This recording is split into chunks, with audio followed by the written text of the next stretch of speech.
Graça e paz, queridos, tudo bem? Então, hoje nós não poderíamos deixar a oportunidade e trazer uma palavra para vocês. Eu espero que essa palavra vá de encontro à sua necessidade. E essa palavra é uma palavra que o Espírito Santo trouxe ao meu coração no dia de hoje. Eu gostaria de conversar com você sobre isso. A verdade, eu não vou ler o texto, porque senão nós vamos nos alongar muito. Mas eu gostaria de compartilhar dois textos importantes. O primeiro está em 1 Reis, capítulo 12. O quadro de 1 Reis, capítulo 12, é quando Salomão morre e o seu filho Roboão, ele assume o reino de Israel. Quando ele assume o reino de Israel, ele assume dentro de um contexto muito peculiar. Salomão tinha sido considerado talvez um dos reis mais ricos e mais sábios de toda a história de Israel. E a história do rei Roboão é uma história que ela é no mínimo atraente para nós conhecermos. Porque quando Roboão ele assume o seu reinado, existia lá no Egito um homem chamado Jeroboão. Nomes são bem parecidos, mas são pessoas diferentes. Jeroboão, que morava no Egito e que tinha tido problemas com o rei Salomão. E Jeroboão, junto com o povo de Israel, resolve voltar a Jerusalém e conversar com Roboão para pedir a ele para que ele fosse mais misericordioso, mais complacente. E ele diz uma coisa interessante, ele diz assim: olha, Salomão foi muito duro conosco. Salomão, ele nos tratou com muita dureza, com muita veemência. Nós trabalhamos forçados e nós gostaríamos de pedir que você, Roboão, agora como rei, tivesse mais compaixão, mais complacência, mais piedade de nós. Esse quadro está no capítulo 12 de 1 Reis. Mas acontece um outro fato também muito curioso, que Roboão, ao assumir o reino, ele busca conselhos. E aí ele busca conselhos com dois tipos de pessoas. O primeiro, ele busca conselhos com os mais velhos, os mais experientes. E quando ele senta para conversar com os mais velhos, quando ele senta para conversar com os mais experientes, ele diz o seguinte: olha, o que vocês acham? E os mais experientes dizem para ele: seja complacente, seja benevolente, e você vai ganhar o respeito dessas pessoas para com você. Você vai trazer o respeito dessas pessoas para com você. E vai ser muito importante esse momento seu em relação ao povo, que você vai ter o carinho deles, porque você foi benevolente, foi misericordioso. Ele agora procura um outro conselho, e agora o conselho que ele procura são dos mais jovens, daqueles que cresceram com eles, daqueles jovens que junto com eles amadureceram, junto com Roboão cresceu, os colegas de infância, e dizem para eles: olha, não dá mole, em outras palavras, não dá mole para Jeroboão, ou não amolece para esse povo, não enfraquece, seja duro, seja severo, diga para ele que o teu dedo midinho será muito mais pesado do que o braço de Salomão. Roboão, quando ele olha os dois conselhos, ele opta por escutar o conselho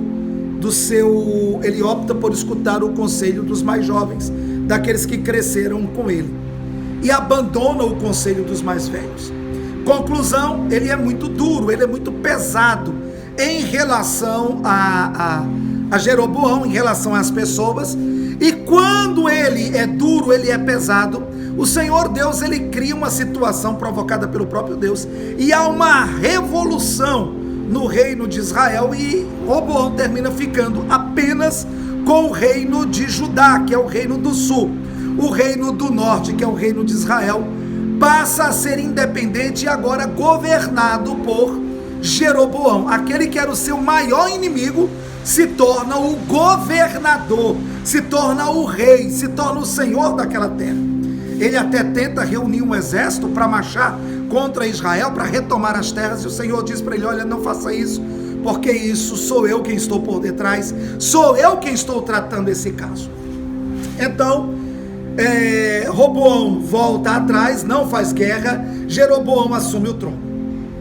Qualquer um que olhasse esse quadro diria o seguinte: vamos contextualizar esse quadro e vamos criar uma doutrina em cima desse quadro. A doutrina que nós poderíamos criar em cima desse quadro: nunca escute os mais jovens, sempre escute os mais velhos, os mais experientes. Afinal de contas, os mais jovens chegaram hoje, já querem sentar na janela. Os mais jovens acabaram de chegar, já querem ter autoridade e influência. Essa é uma palavra a se refletir. Mas veja que essa palavra parece ser muito coerente, até nós irmos para o capítulo 13. Quando eu chego no capítulo 13, eu tenho um outro quadro. E qual é o outro quadro do capítulo 13? Agora eu já vou me referir a Jeroboão, esse mesmo que assumiu o reino do norte. Jeroboão, ao assumir o reino do norte, acontece um outro fato curioso. Ele tem medo que o povo de Israel fosse a Jerusalém adorar. E porque ele tem medo que o povo fosse a Jerusalém adorar, ele cria uma maneira de não permitir que o povo adorasse em Jerusalém. E ele constrói 2 bezerros de ouro, 2 imagens de ouro, e coloca o povo para adorar ali. E quando o povo começa a adorar, ele começa a trazer idolatria no meio do povo. Não dando-se por satisfeito essa idolatria, ele mesmo vai sacrificar em um desses altares. Ele cria um desses altares ali em Betel. E quando ele está preparando um sacrifício, acontece um fato curioso: que um homem de Deus sai do reino do sul, que é o reino de Judá. Um profeta atravessa desde Judá, vai até Israel, e quando ele vai oferecer um sacrifício, ele profetiza contra o altar. Profetiza contra o altar, profetiza contra Jeroboão. Quando ele está profetizando, Jeroboão vem e aponta o dedo para ele para dizer: mata ele. Só que na hora de dizer mata, acontece algo: o braço de Jeroboão fica duro. E ele começa a pedir misericórdia, pede que o profeta ore por ele. O profeta ora por ele e o braço dele volta ao normal. Então ele chama o profeta para comer e beber com ele. E o profeta diz o seguinte: o Senhor Deus disse para que eu não fizesse isso, para que eu não comesse, para que eu não bebesse absolutamente nada nessa terra. E aí esse profeta, que é chamado na Bíblia de jovem profeta ou profeta novo, volta para Judá. Havia também em Israel um profeta velho, um profeta antigo, que ouviu a notícia desse profeta novo que foi profetizar contra Jeroboão. E quando ele escuta a notícia, ele manda selar o seu jumento, vai atrás desse profeta novo, encontra o profeta novo sentado embaixo de uma árvore, e aí ele fala com o profeta novo o seguinte: olha, vamos voltar e comer comigo. E o profeta novo diz: não, o Senhor disse para eu não parar, não comer com ninguém e não me ater nessa terra a ninguém. E aí o profeta velho diz: não, mas escute, eu também sou profeta como você, e Deus falou comigo. Aí ele volta, escuta a voz do conselho do profeta velho, e ele volta e come com o profeta velho. E Deus usa inclusive a boca do próprio profeta velho para dizer para ele: por que você, sabendo que eu te dei uma ordem, você foi desobediente? Por que você foi rebelde se sabia que eu tinha te dito que não era para comer com ninguém, não era para beber nada aqui? Por causa disso você vai morrer. O profeta novo monta no seu jumento, quando vai embora vem um leão e o mata. Aí agora eu crio uma outra doutrina. A doutrina é: não escute os velhos, escute só a voz do novo, porque o novo tem algo de especial de Deus. O velho quer perseguir, o velho representa aquilo que já passou da época. Você percebe que nós temos em 2 capítulos 2 formações de supostas doutrinas. Então o que eu tenho é que dar ouvido aos mais velhos, assim como o profeta novo deu ouvido ao profeta mais velho, que era aquele que chegou primeiro, que tinha experiência, ou eu tenho que dar ouvido aos mais jovens, como fez Roboão. Você percebe que nos 2 casos, tanto no caso de Roboão quanto no caso de Jeroboão, ambos os conselhos foram errados. Então a doutrina não está com base em quem você escuta. O problema não é quem fala, o problema é quem escuta. O problema não estava nem com os jovens, o problema não estava com o profeta velho, o problema estava com Roboão, o problema estava com o profeta novo. E eu explico para você por quê. Porque o inimigo de nossas almas, ele é capaz de se passar por um anjo de luz para enganar um escolhido. E aquilo que você está mais vulnerável e é mais convincente é por onde ele vai entrar. Então o profeta, os amigos de Roboão eram a voz que Roboão mais iria ouvir. Então ótimo, por ali entrou a perdição para Roboão. O profeta velho, para aquele profeta novo, era a porta vulnerabilizada que o profeta novo tinha. Foi por ali que entrou. O problema não estava nem no profeta velho, nem nos jovens que aconselharam Roboão. O problema estava na ausência de discernimento de espírito de quem estava ouvindo. Isto, tanto Roboão quanto o profeta novo.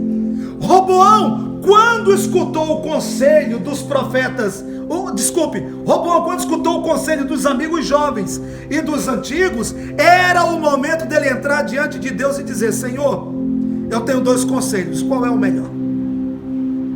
O profeta novo, ao ouvir a voz do profeta velho, não interessava se o profeta velho tinha alguma razão ou não, ou tinha experiência ou não. Ele tinha que ter perguntado: Senhor, qual é a tua opinião? O que é que o Senhor pensa daquilo que ele está me dizendo? Mas ele diz que Deus mandou. Não interessa se alguém disse para você que Deus mandou. Não interessa se alguém está falando em nome de Deus para você.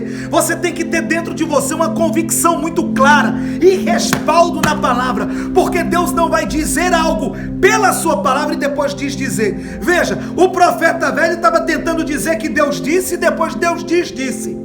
Mas o problema é o profeta novo. Não está percebendo a sutileza do inimigo naquilo. Você pode ter cuidado. Você precisa ter cuidado. Porque tantos conselhos virão. A Bíblia diz que na multidão dos conselhos não faltam sabedoria. Mas a sabedoria, ela está no meio dos conselhos. Não significa dizer que você tem que ouvir todos os conselhos.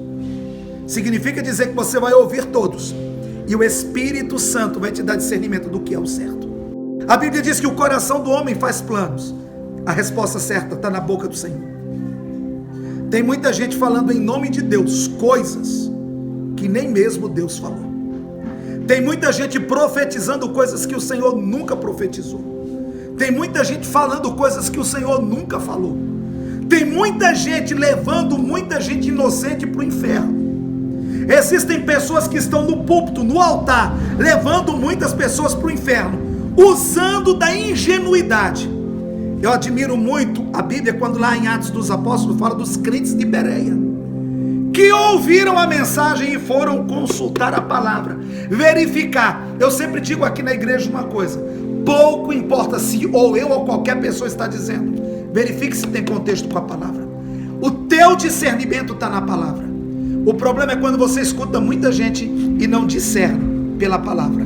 A tua palavra, a palavra de Deus, é o ponto de equilíbrio para as tuas decisões. Um homem cheio do Espírito Santo, uma mulher cheia do Espírito Santo não vai errar. A Bíblia diz: e olharam para eles e foram iluminados. Os seus rostos não serão confundidos. Quando eu olho para Deus, eu sou iluminado. O meu rosto não é confundido. Quando eu olho para o Senhor, eu sou iluminado. O meu rosto não é confundido. Então eu quero desafiar você a buscar o espírito de discernimento para saber qual de fato é o conselho que vem de Deus. Não importa quem está falando, importa que o Espírito Santo testifique dentro de você e não contradiga nunca a palavra. Guarde essa palavra no seu coração, reflita sobre isso. Shalom, shalom, Deus te abençoe.